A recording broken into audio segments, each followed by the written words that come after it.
اللہ مولانا العظیم۔ حاضرین محفل، السلام علیکم ورحمۃ اللہ وبرکاتہ۔ اللہ رب العزت جل وعلا کی ہم پر بے پناہ مہربانی ہے کہ اس نے ہمیں آقائے نامدار احمد مختار مدنی تاجدار دونوں جہاں کے سردار حضرت محمد مصطفیٰ رسول خدا صلی اللہ تعالی علیہ وآلہ وسلم کی بابرکت امت میں پیدا فرمایا۔ حاضرین گرامی، درس حدیث کے سلسلے کو آگے بڑھاتے ہوئے آج کی اس مبارک محفل میں چند ایک حدیثیں آپ کے سامنے عرض کرنے کی سعادت حاصل کر رہا ہوں۔ مسند احمد کی حدیث ہے۔ اللہ کے پیارے نبی محمد عربی صلی اللہ تعالی علیہ وآلہ وسلم نے فرمایا، من غرس غرسا، جس نے ایک پودا لگا دیا، پودا لگایا یا درخت لگایا، لم یاکل منہ آدمی ولا خلق من خلق اللہ، جب بھی کوئی آدمی یا کوئی بھی مخلوق، کوئی بھی جانور اس پودے کی چیز کو کھائے، پودا لگایا، پودے میں پھل نکل آیا یا ترکاری نکل آئی، اسے کوئی آدمی کھایا یا کوئی حیوان کھایا، الا کان لہ بہ صدقہ، اس کی وجہ سے درخت یا پیڑ لگانے والے کو کیا ملے گا؟ خیرات کرنے کا ثواب ملے گا۔ مثلاً آپ کسی جگہ جھاڑ لگا دیتے ہیں، یعنی وہاں پر آپ کچھ پیر کر پھر پانی چھڑک کر ایسا انتظام کر دیتے ہیں کہ وہاں سے ایک درخت نکل آتا ہے۔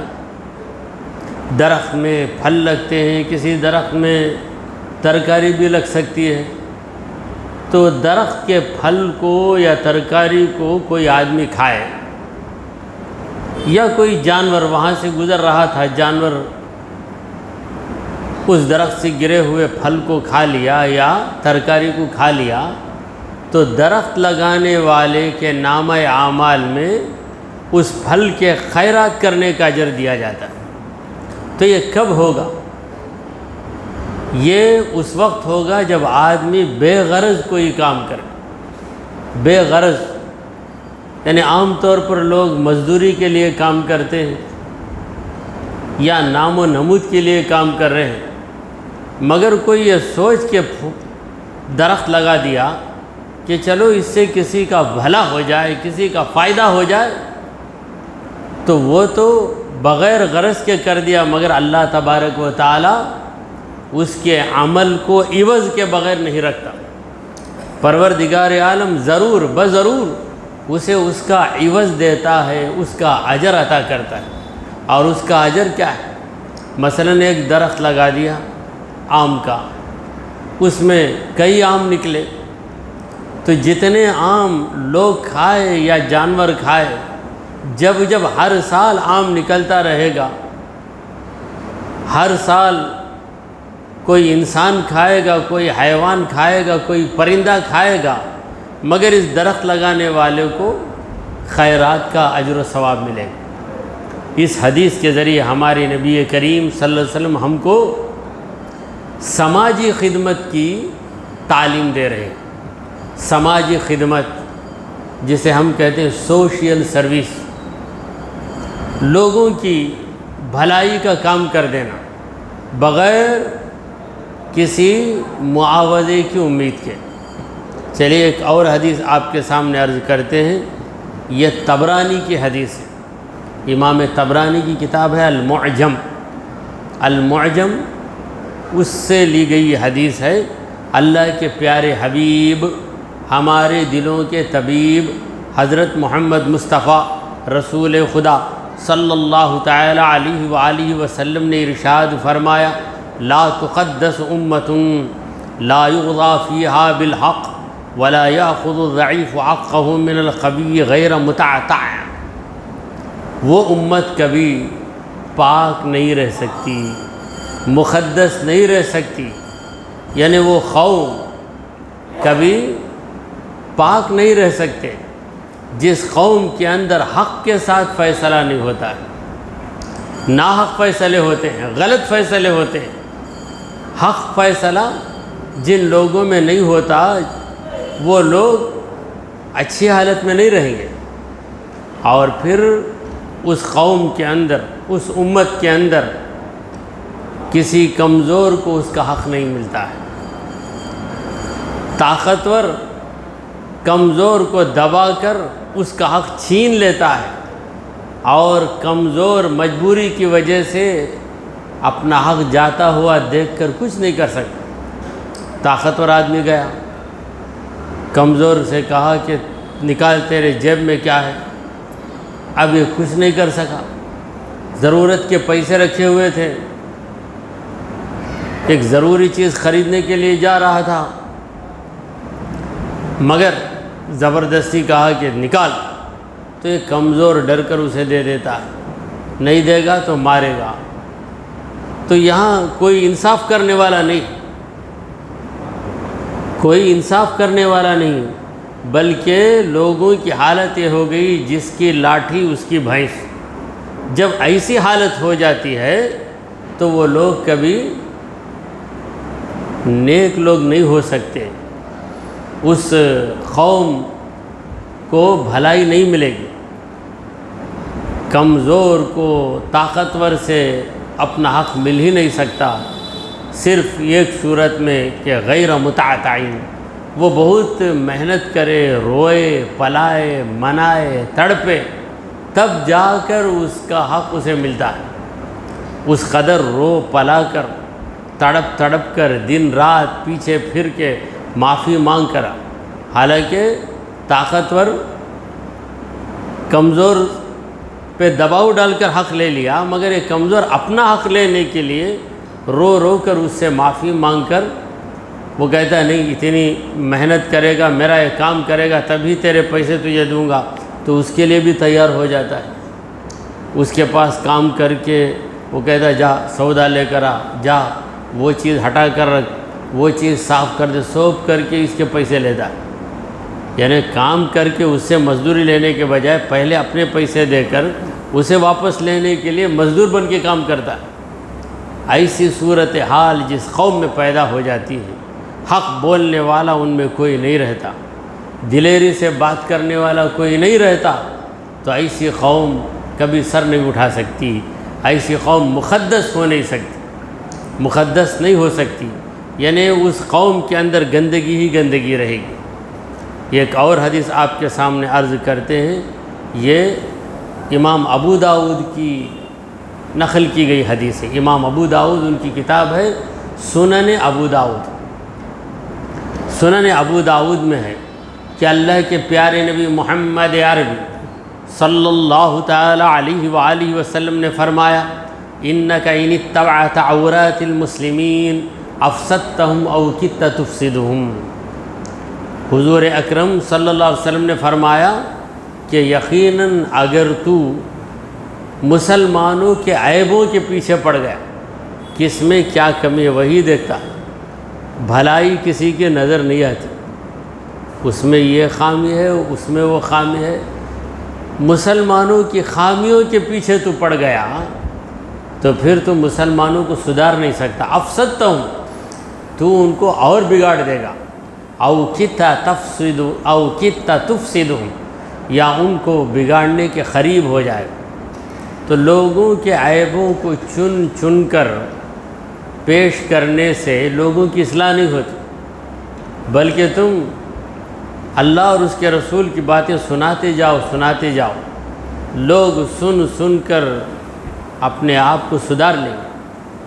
کسی خاص آدمی کا خاص جرم اس طرح بتانا کہ سب کو پتہ چل جائے کہ فلاں آدمی کے بارے میں ہی بات ہو رہی ہے، فلاں آدمی کا جرم بتایا جا رہا ہے، تو وہ شخص، اس کا نفس وہاں پہ اکڑ جائے گا، وہ کہے گا کہ میری برائی بتا رہے ہو، اب برائی سے وہ رکے گا نہیں بلکہ اور زیادہ برائی کرے گا، اس کے دل میں نفرت پیدا ہو جائے گی۔ رسول کریم صلی اللہ علیہ وسلم نے لوگوں کی اصلاح کی ہے بڑے حکیمانہ انداز میں۔ اسی لیے بزرگان دین کہتے ہیں کہ تم لوگوں کو حکومت کے ذریعے حکومت کر کے سدھار نہیں سکتے، حکومت کر کے سدھار نہیں سکتے، حکمت کے ذریعے سدھار سکتے۔ حکمت کو اپناؤ، حکومت کو مت اپناؤ۔ ایک بچہ بھی آ کے غلط نماز پڑھا، جھٹ جھٹ رکوع سجدہ کر کے چلا گیا، تو اس کو بلا کر حکمت سے بولو، دیکھو بیٹا تم اللہ کی عبادت کرتے ہو، ذرا سنبھل کر سکون کے ساتھ پڑھنا، رکوع میں تم 3 بار سبحان ربی العظیم بولنا، تم بہت جلدی پڑھتے ہو، لیکن تم نماز پڑھتے ہو، یہ بہت بھاری بات ہے۔ بہت سے بچے نماز نہیں پڑھتے، تم نماز پڑھتے ہو، بہت اچھے بچے ہو تم، مگر ذرا سنبھل کر پڑھو۔ تو وہ بچہ خوش ہو جاتا، ٹھیک ہے میں ضرور ایسا ہی کروں۔ اس کو بلا کر کیا رے نماز پڑھتا سو، ایسے نماز پڑھنے سے پڑھے بغیر رہ جانا، شیطان ہے نا تو نماز پڑھنے تک سکھا نہیں، تیرے ماں باپ تیری کیا تربیت کرے، اس طرح اس کو بولیں گے تو بچہ بولتا ہے جی پہلے تم نماز پڑھو جی، برابر پڑھ کے جاتے، غصہ آ جائے گا، بچہ بھی رہے۔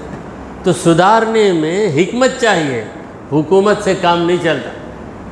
تو اسی لیے نبی کریم صلی اللہ علیہ وسلم فرماتے ہیں کہ لوگوں کے عیبوں کو ڈھونڈ ڈھونڈ کر تم بیان کرو گے تو لوگوں کو تم سدھار نہیں سکتے، بلکہ تم بگاڑ دو گے۔ بلکہ ہر مومن ہمارا آئینہ ہے۔ حضور اکرم صلی اللہ علیہ وسلم نے فرمایا کہ المومن مرآۃ المومن، مومن مومن کا آئینہ ہے۔ کسی مومن میں تمہیں نیکی نظر آ رہی ہے تو وہ آئینہ ہے، کسی مومن میں برائی نظر آتی ہے تو وہ آئینہ ہے۔ آئینے میں ہم کس کو دیکھتے ہیں؟ خود کو دیکھتے ہیں، خود کو دیکھتے ہیں۔ کسی مومن میں نیکی نظر آئی تو خود کو دیکھو اور کہو کہ یہ نیکی میں بھی کروں گا، یہ نیکی میں بھی انجام دوں گا۔ کسی کے اندر برائی نظر آئی تو یہ کہو کہ یہ برائی میں نہیں کروں گا۔ میں اگر کبھی ایسا ہوتا ہے کہ جو برائی دوسرے کی نظر آتی وہی برائی ہمارے اندر بھی رہتی ہے، مگر دوسری شکل میں ہوتی ہے، دوسرے روپ میں ہوتی ہے۔ اگر وہ ہم پہچان لیتے ہیں تو یہ بصیرت ہے، اللہ کی طرف سے دی گئی توفیق ہے۔ اگر ہماری برائی ہم کو نظر بھی نہیں آئی، کسی مومن کی برائی نظر آئی تو گویا مومن ایک آئینہ ہے، یہ آئینہ ہم سے کہہ رہا ہے کہ تو یہ برائی مت کر، اور کسی کی نیکی نظر آئی تو وہ بھی آئینہ ہے، وہ آئینہ ہم سے کہہ رہا ہے کہ نیکی تو کر لے۔ چلیے ایک اور حدیث آپ کے سامنے عرض ہے۔ اس حدیث کے ناقل یا اس حدیث کے راوی ہیں امام ابو داؤد، مشہور محدث ہے، بخاری، مسلم، ترمذی، ابن ماجہ، ابو داؤد اور نسائی۔ وعن بشیر قال، اس حدیث کو حضرت بشیر رضی اللہ عنہ نے روایت کیا۔ یہ بشیر ایک صحابی کا نام ہے۔ وہ عرض کرتے ہیں قلنا ان اہل الصدقۃ یعتدون علینا، ہم نے عرض کیا یا رسول اللہ یہ زکوٰۃ وصول کرنے والے اہل صدقہ یہ لوگ ہم پر زیادتی کرتے ہیں، افنکتم من اموالنا بقدر ما یعتدون، کیا ہم اپنے مال میں سے، اپنی دولت میں سے اتنا حصہ چھپا دیں جتنی وہ ہم پر زیادتی کرتے ہیں؟ قال اللہ، حضور اکرم صلی اللہ علیہ وسلم نے فرمایا کہ نہیں، ایسا مت کرو۔ اس حدیث کا خلاصہ اور نچوڑ یہ ہے کہ رسول کریم صلی اللہ علیہ وسلم کے دور میں ایک شخص مقرر کیا جاتا، اسے عامل علی الزکوٰۃ کہتے تھے۔ قرآن مجید میں اس کا ذکر ہے، انما الصدقات للفقراء والمساکین والعاملین علیہا۔ زکوٰۃ وصول کرنے کے لیے رسول کریم صلی اللہ علیہ وسلم کسی کو مقرر کرتے، کسی صحابی کو، اور کہتے کہ بستی میں گشت لگاؤ، جاؤ دیکھو کون کون مالدار ہے، کون کون صاحب نصاب، لوگوں سے ان کی دولت کے بارے میں معلومات حاصل کرو کہ آپ کے پاس کتنا سونا ہے، کتنی چاندی ہے، کتنے دینار و درہم ہیں، آپ کی زمین کے مالک ہیں، اس زمین سے آپ کی آمدنی کیا ہے، آپ کے پاس باغ ہے، اس میں پھل لگتے ہیں تو سالانہ کتنی پیداوار ہوتی ہے، یہ سب جان کر تم ان سے زکوٰۃ وصول کر کے میرے پاس لے آؤ۔ سرکار دو عالم صلی اللہ علیہ وسلم کی حکومت، مگر یہ عام حاکموں کی طرح نہیں تھے، حضور اکرم صلی اللہ علیہ وسلم کی حکومت عدل و انصاف پر قائم تھی، اور رسول کریم صلی اللہ علیہ وسلم نے کبھی شاہانہ زندگی اختیار نہیں کی، حالانکہ حضور اکرم صلی اللہ علیہ وسلم کے ہاتھ میں حکومت تھی۔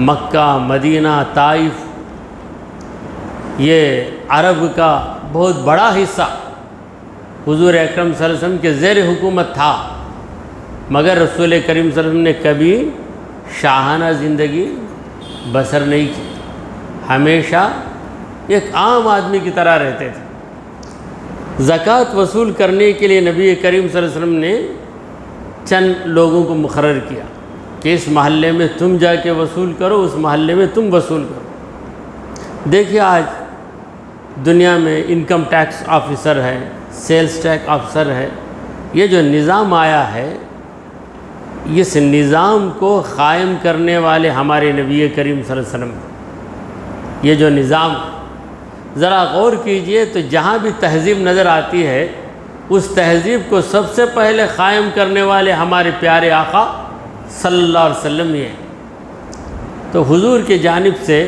چند صحابہ جاتے، زکوٰۃ وصول کرتے، لا کر حضور کی بارگاہ میں پہنچا دیتے، اور حضور اکرم صلی اللہ علیہ وسلم فوراً اسے غریبوں میں تقسیم کر دیتے تھے، یعنی جو حقدار تھے زکوٰۃ کے ان کو دے دیتے تھے۔ اور زکوٰۃ کی حکمت نبی کریم صلی اللہ علیہ وسلم نے یہی بتائی کہ تؤخذ من اغنیائہم وترد علی فقرائہم، زکوٰۃ مالداروں سے وصول کی جائے گی اور غریبوں میں تقسیم کر دی جائے گی۔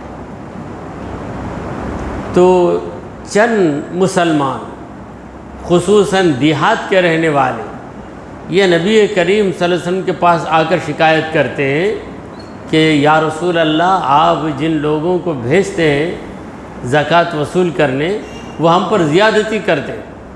مطلب یہ ہے کہ جتنی زکوٰۃ ہم پر فرض ہے اس سے بڑھ کر زکوٰۃ ہم سے لے لیتے۔ مثلاً ہمارے پاس 1,00,000 دینار ہے، تو 1,00,000 دینار کا انہیں کتنا لینا چاہیے؟ 2,500 لینا چاہیے، مگر 3,000 لے لیتے ہیں، زیادہ لے لیتے ہیں۔ تو اس لیے کیا ہم کچھ چھپا لیں؟ پورا بتائیں گے تو زیادہ لیں گے، کم بتائیں گے مثلاً 1,00,000 کے بجائے 80,000 بتائیں گے تو وہ کیا لیں گے؟ ہم سے کم لیں گے، 2,000 لیں گے۔ 2,000 لینے کے بجائے بڑھ کر لے لیں گے 2,500، وہ پورے مال کی زکوٰۃ ہو جائے گی۔ اس لیے ہم ان کی زیادتی اور ظلم سے بچنے کے لیے کچھ چیز چھپا کر رکھ سکتے ہیں۔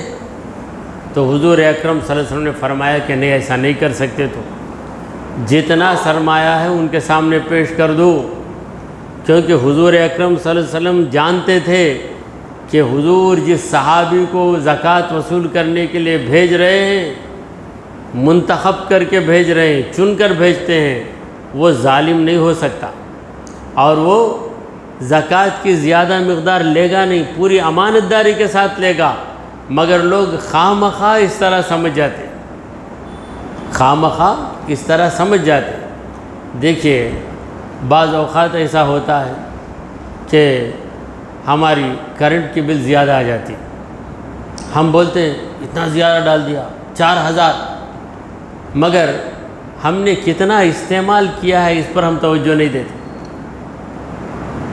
ہم نے پوری رات اے سی کا استعمال کیا ہے، اس لیے بڑھ کر بل آئی، مگر ہم یہ نہیں کہتے کہ ہم زیادہ استعمال کیے اس لیے، یہ عقل مند لوگ کہیں گے، مگر جن کے پاس سمجھ کم ہوتی ہے وہ اسی طرح کی بات کریں گے۔ تو یہی حال اس زمانے کے دیہاتی لوگوں کا تھا، جو صحابہ زکوٰۃ وصول کرنے کے لیے مقرر تھے وہ تو برابر وصول کرتے تھے، مگر ان کو زیادہ نظر آتا۔ دیکھیں جو کنجوس آدمی ہے اسے لینے میں تو کوئی حرج نہیں ہے، کتنا بھی آ جائے تو آسانی سے لے لیتا، مگر جب اس کی چیز نکلتی ہے تو اس کی جان نکل جاتی ہے۔ 1000 روپے میں کتنی زکوٰۃ ہے؟ 1000 روپے میں 25 روپیہ 25 روپیہ دے ڈالنا کیا؟ 10,000 ہے، 250 روپے، 250 اتنی بڑی رقم دینا، 1 لاکھ میں 2500 دینا، کیا بھائی 2500 روپے دے ڈالنا کیا؟ کیسا ہے ظلم ہے نا ہے؟ مگر اسے یہ نہیں معلوم کہ 2500 1 لاکھ میں یعنی 30 پر 9 حصے تو تمہارے ہیں، ایک حصہ تم نکال رہے ہو، اس کے لیے بھی اتنے بے قرار بے چین پریشان ہو جاتے۔ تو حضور اکرم صلی اللہ علیہ وسلم کے دور میں ایک نظام تھا، ویسے لوگ اپنی طرف سے زکوٰۃ دیں اس کی بھی اجازت تھی، مگر حضور اکرم صلی اللہ علیہ وسلم کے زمانے میں لوگوں کی بھی ایک خواہش تھی کہ ان کی زکوٰۃ حضور کے پاس جائے، حضور کے ہاتھوں سے غریبوں کو جائے۔ ہمارے ہاتھ سے ہم دیں گے تو شاید قبول ہو یا نہ ہو، نبی کے ہاتھ میں جا کر نبی اپنے مبارک ہاتھ سے دے دیں گے تو ضرور وہ زکوٰۃ قبول ہو جائے گی۔ یہ بھی ایک عقیدہ، یہ بھی ایک نظریہ تھا، اور ترتیب کے لیے، نظام کے لیے، کیونکہ اسلام کی ابتدا تھی، شروع اسلام، اس میں ہو سکتا ہے کہ کسی کو زکوٰۃ کا حساب ہی نہیں معلوم۔ عرب کے لوگ ان پڑھ تھے، انہیں حساب نہیں معلوم۔ حضور اکرم صلی اللہ علیہ وسلم نے خود فرمایا نحن امۃ امیہ لا نقرأ ولا نکتب، ہم ایک امی قوم ہیں، ہم لکھتے بھی نہیں پڑھتے بھی نہیں۔ تو حضور اکرم صلی اللہ علیہ وسلم کسی ایسے صحابی کو مقرر کرتے جو حساب جانتا تھا، تاکہ حساب لگا کر وصول کر لیں۔ جیسے انکم ٹیکس آفیسر آتا ہے، ہم اسے انکم بتاتے ہیں، اس انکم میں کتنا ٹیکس دینا ہم کو نہیں معلوم، مگر IT آفیسر کو معلوم ہے۔ تو رسول کریم صلی اللہ علیہ وسلم کے زمانے میں لوگ ایسے تھے کہ اگر ان سے کہا جائے کہ 100 میں 2.5 دو تو یہ کیا حساب سمجھ میں نہیں آتا تھا۔ 80 میں 2 دو، وہ کیا 80 میں 2 دینا، یہ 100 میں 2.5 دینا، یہ کیا حساب ہے، کچھ سمجھ میں نہیں آئے گا۔ بلکہ ایسے بھی لوگ تھے کہ ان سے کہا جائے کہ 4 بھی 4 8 روپے دو، تم ایک چیز لیے 4 روپے کی، وہ 2 چیزیں لے لے تو 8 روپے دو، وہ کیا وہ 8 روپے ہو، اتنا تک ان کی سمجھ میں نہیں آتا تھا۔ ایسے لوگ بھی تھے، بلکہ ایسے بھی نادان لوگ تھے کہ ان سے کہا جائے کہ بھائی تمہاری عمر اب 40 سال ہو گئی، کیا 40 سال بڑھلے کو جائیں گے، عمر گھٹتی اتنی کیا عمر، پہلے 30 تھی بولتے، اب اچانک 40 بولتے نا، کیسا، یعنی ان کی عمر کا حساب بھی انہیں نہیں رکھنے آتا تھا۔ ایسے لوگ اس زمانے میں تھے، تو اسی لیے حضور اکرم صلی اللہ علیہ وسلم نے یہ نظام کو مقرر کیا، اور قرآن نے بھی اس نظام کا حکم دیا ہے والعاملین علیہ، زکوٰۃ وصول کرنے کا جو لوگ کام کرتے ہیں ان لوگوں کی اجرت، یعنی ان کا معاوضہ، ان کا جو ہدیہ ہے، یہ زکوٰۃ کے ذریعے دے سکتے، اجرت زکوٰۃ ہی میں دینے کی اجازت ہے، بشرطے کہ وہ عامل اہل بیت سے نہ ہو، یعنی رسول کریم صلی اللہ علیہ وسلم کے خاندان سے نہ ہو۔ تو حضور اکرم صلی اللہ علیہ وسلم نے منع کر دیا کہ تم چھپا نہیں سکتے، جتنا سرمایہ پیش کر دو، وہ لوگ غلطی نہیں کریں گے، بلکہ صحیح حساب لگا کر صحیح زکوٰۃ تم سے وصول کریں گے۔ ایک اور حدیث آپ کے سامنے عرض ہے، امام طبرانی کی، اللہ کے پیارے حبیب ہمارے دلوں کے طبیب محمد الرسول اللہ صلی اللہ علیہ وسلم نے فرمایا، ثلاث من لم یکن فیہ واحدۃ منہن فإن اللہ یغفر لہ ما سوا ذلک لمن یشاء۔ 3 برائیاں ایسی ہیں کہ جس میں ان 3 برائیوں میں سے ایک برائی بھی نہیں ہے، جس آدمی میں ان 3 برائیوں میں سے ایک برائی بھی نہیں ہے تو اللہ تعالیٰ اسے معاف کر دیتا ہے۔ فإن اللہ یغفر لہ ما سوا ذالک لمن یشاء، جسے چاہے اللہ تعالیٰ ان کے علاوہ سارے گناہوں کو معاف کر دیتا ہے، مگر 3 گناہ ایسے ہیں جن کی معافی نہیں ہوتی، وہ زبردست گناہ۔